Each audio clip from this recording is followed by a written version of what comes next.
عورت اگر بیٹی بنے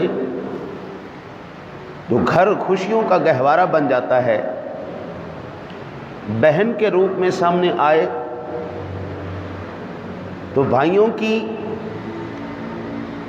مونس اور غمخوار بنتی ہے،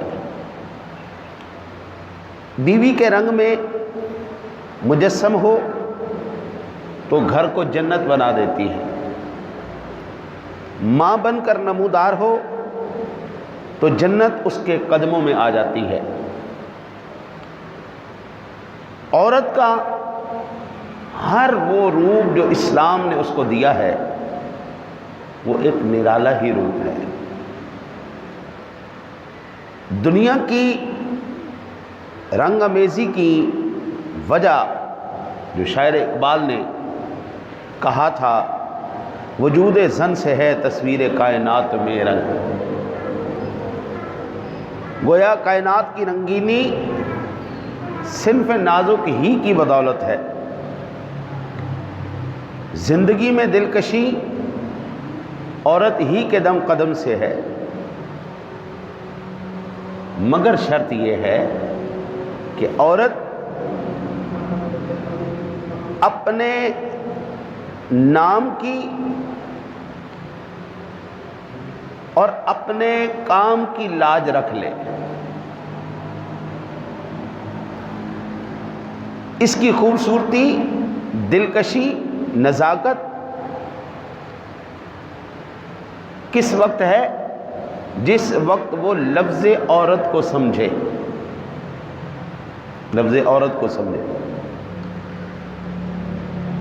اپنی حیثیت مقام کا اصل اس کو علم ہو، مرتبہ کیا ہے، مقام کیا ہے، حیثیت کیا ہے۔ جب تک وہ اس سے واقف ہوگی وہ کبھی بھی ان عظمتوں کو نہیں پہنچ سکتی جب تک کہ اللہ اور اس کے رسول صلی اللہ علیہ وسلم نے اس کو کیا حکم ارشاد فرمائے ہیں کہ اپنی زیب و زینت، اپنا حسن کسی پر عیاں نہ ہونے دے۔ میری جیب کے اندر ہیرا ہو، میں اس کو دکھاتا پھروں گا، لے لو لے لو لے لو۔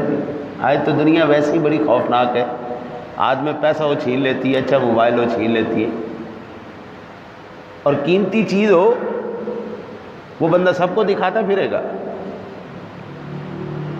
کیا صورتحال سامنے ہے اس پر تبصرے کی ضرورت نہیں ہے۔ اپنے پردے کا خاص اہتمام کرنا، شرم و حیا کا خیال رکھنا، یہ معاشرے کی خوبصورتی اور اس میں بگاڑ نہ پیدا ہونے کی بہترین صورتحال ہے۔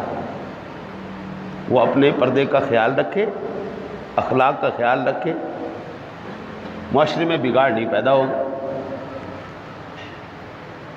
آج عورت اپنے مقام کو خود ہی بھول چکی ہے۔